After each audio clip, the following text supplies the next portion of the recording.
Hi, moms. Welcome to Righteous Practice. It's time for the Single Mom Hangout, and I'm going to cover provision today, which is one of the pillars of salvation that I write about in the Single Moms devotional. And the pillar of provision is meant to help you to put some structure around your finances, which you need to have control over so that you can raise your children in calm. And I have to say that we single moms tend to be plagued with more need than we have money to cover. And what I want to encourage you in doing is to not accept poverty as your lot and to not pass down poverty to your children. And single parenting used to be an oddity, but it has become so common in our society. And it has become so common that I fear that single mothers may be fearful to want to encourage their children to not follow in our footsteps. And single parents have always been. And we see in the book of 1 Timothy chapter 5 the reality of that.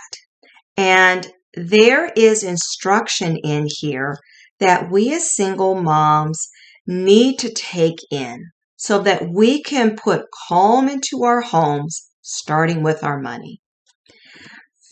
The Apostle Paul is addressing Timothy, who he is mentoring to minister to new believers in the gospel of faith in believing in the Lord Jesus Christ, who is the Messiah, who is the Son of God. And this was one of the instructions that I picked up on first when I became a single parent. But if anyone does not provide for his own, and especially for those in his household, he has denied the faith and is worse than an unbeliever. When I read this verse, I thought it was relating to my estranged husband who abandoned our family, who was not providing the money necessary so that the children had shelter, so that they had food, so that they had clothes, so that they had the money needed for some of the school fees that needed to be taken care of. And then I read more of this book of 1 Timothy. And in chapter 5, verse 4, Paul starts with this instruction. But if any widow has children or grandchildren, let them first learn to show piety at home and to repay their parents, for this is good and acceptable before God. So I thought when I read verse 8 that God was instructing me that, my husband walked out, shame on him. He, not providing for his household, he is worse than an unbeliever. But then I read verse 4, and Paul is instructing Timothy, make sure these new single mothers are being respectful and honorable to the households that are helping them, whether it be parents, extended family, whether it be friends. We single moms are to be respectful by pulling our weight when it comes to providing for our children. And as far as providing for our children, we need to learn to embrace the practice of keeping a budget.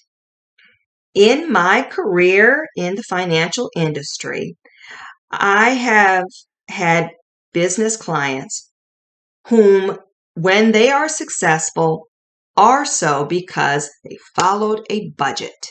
They did not stray from it.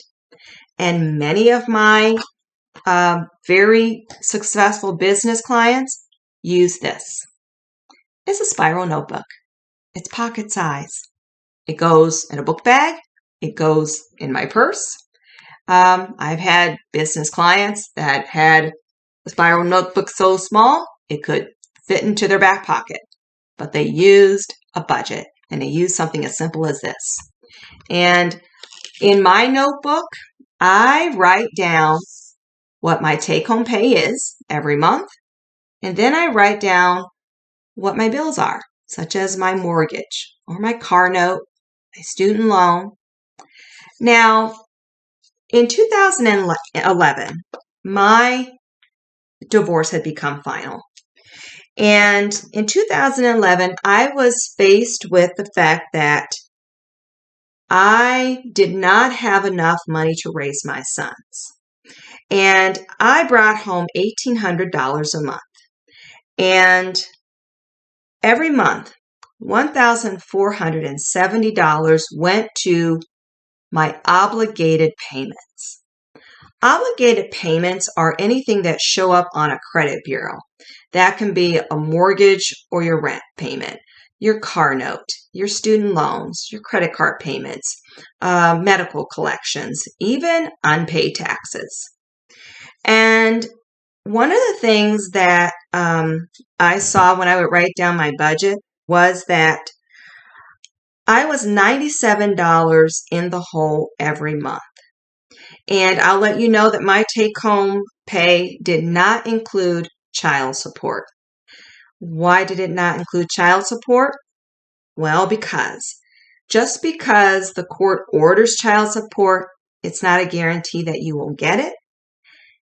And more often than not, at this time, I did not receive those required child support payments that were to come to my home from my ex-husband. And so when you're sitting down to do your family budget, do not include child support payments because they're not guaranteed to come in. And so what ended up happening was, as I saw that I was $97 in the hole every month, over the course of 3 years, from 2011 to 2014, my parents and my sisters, my extended family, helped me to understand that I needed help and I needed to declare bankruptcy. I was aghast. I was so embarrassed. But it had to be done. I do not recommend that you do anything as drastic as a bankruptcy, but this is what going through bankruptcy showed me. That of the $1,800, my obligations amounted to $1,470 a month, which meant that those obligations consumed 81.66% of my take-home pay. I only had $200 a month to put to the groceries needed to feed my sons, me, and my parents. Does it sound like $200 a month would be very much to be able to feed 3 teenagers, me, and my parents? No, it was not.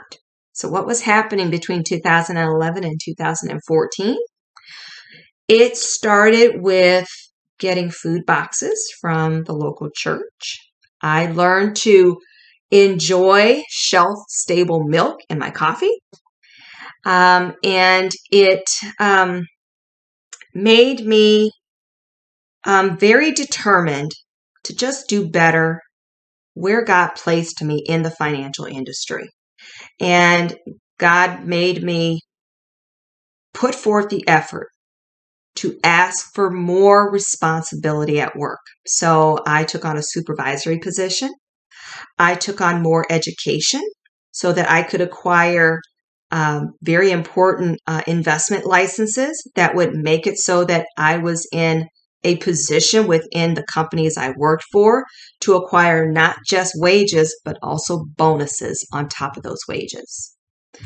And when I had to go to bankruptcy court, there is a very specific structure you are required to follow so that you do not come back to bankruptcy court.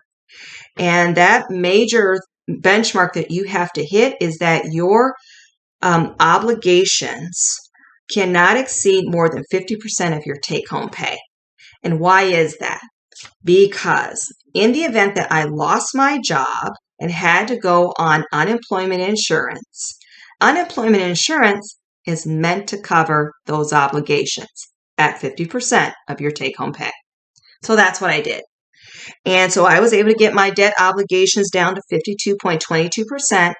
And that made it so that I could do as the court ordered. And that was, I was now to learn to save 10% of my take-home pay. And that was what I did.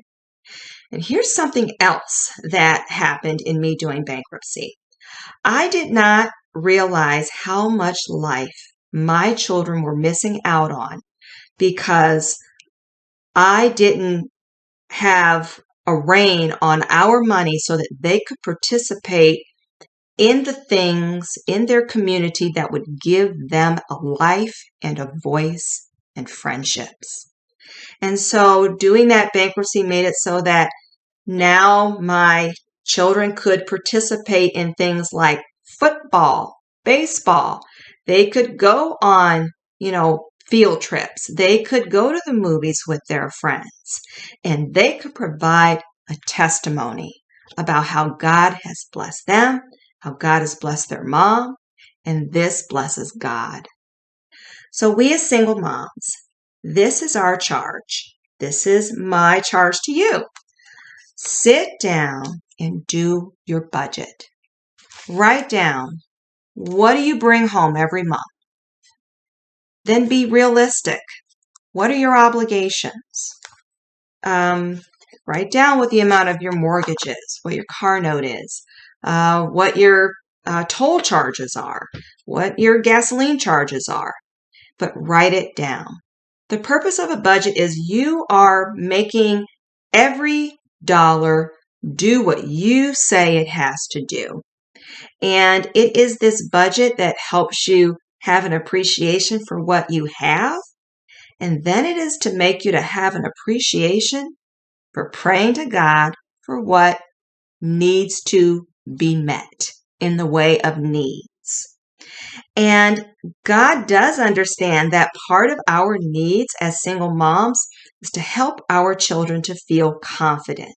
And part of that confidence is helping our children to be able to participate in the communities that they are growing up in. And it does take money to do that. So, 1 Timothy chapter 5, verse 8, it says, if anyone does not provide for his own, and especially for those of his household, he is denying the faith, and he is worse than an unbeliever. So, moms, don't be worse than an unbeliever. Sit down, do your budget, have faith, and be grateful that you have a healthy body to put forth that honest day's work that makes it so you do have every capability of taking care of your family. I am Belinda. Make sure to pick up your copy of the Single Moms Devotional. It is available at Amazon and Barnes & Noble. And I am so grateful for your time. You have a great day.